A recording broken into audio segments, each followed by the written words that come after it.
What did Christ say would happen to his apostles in the Jewish synagogue?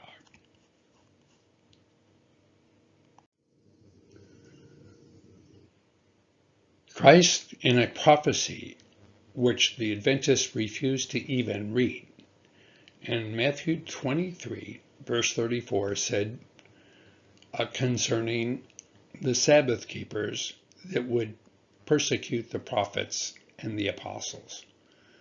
Christ said to his disciples, "Wherefore I send you prophets, wise men and scribes, and some of them you Sabbath," that's who he's talking to, the Sabbath keepers, "and some of them you shall kill and crucify, and some of them you shall scourge in your synagogues." Don't try to say the synagogue isn't a place for Sabbath keepers to worship. Some of them you shall scourge in your synagogue. When would they do that? They would do that on the Sabbath day. That's when they would do it. They would take the Sabbath and they would scourge the apostles and the prophets and the disciples and persecute them from city to city. You know, if you read Acts the 26th, you have a confession of the Apostle Paul when he was Saul, how he would do just exactly this. He confesses that he was a guilty party of it when he was Saul.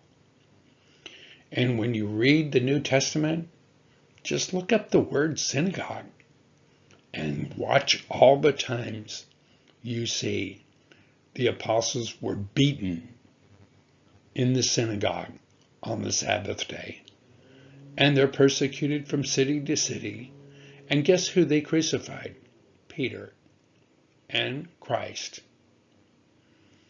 And they scourged him in the synagogue. They beat him to a bloody pulp in a Jewish synagogue. Just let your mind ponder that for a minute. In a place of worship, these Sabbath keepers beat the hell out of the apostles in a Jewish synagogue on the Sabbath day. You can't make this stuff up.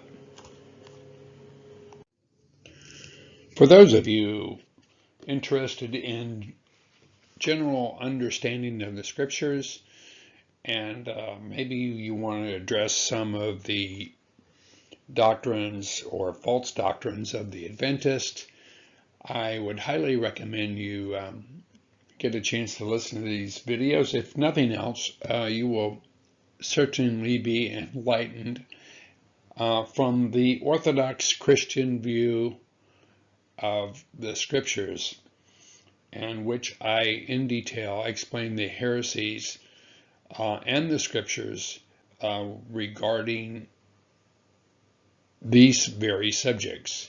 And so I will give you a quick introduction to some of them. The deadly sin of Sunday law, which is promoted by the Adventist Church extensively. An answer to the great controversy book from Ellen G. White, and this is called The Great Controversy Between Christ and the Sabbath Keepers. Truly an astounding and enlightening study of the New Testament and the great battle between Christ and the Sabbath keepers. God's law commands Sunday worship from Scripture, in which I fully support showing where Sunday worship is in Scripture. What Sunday worship mean, what the Adventists really mean, or try to mean, when they use the term Sunday worship, the desire of the Christian to be outwardly Jewish, which is a study of 2 Corinthians 11, truly remarkable. You'll be amazed at how often the Apostle Paul and the apostles rebuke the Judaizers in the New Testament.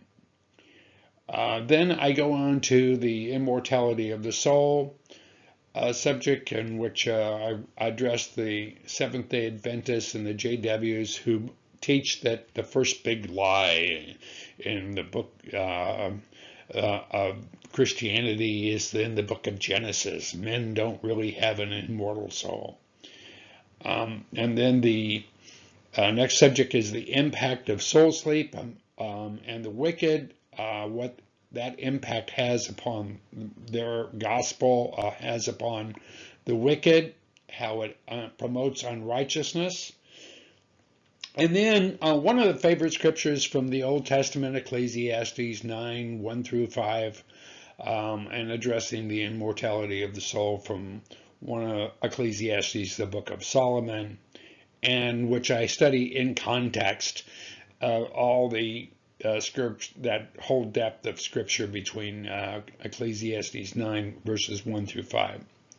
The real story of Lazarus and the rich man, I think you will be astounded from the lesson that is taught from Lazarus and the rich man and how it condemns the doctrine of soul sleep and the use of the Old Testament scriptures to document soul sleep when the Old Testament doesn't teach any such thing.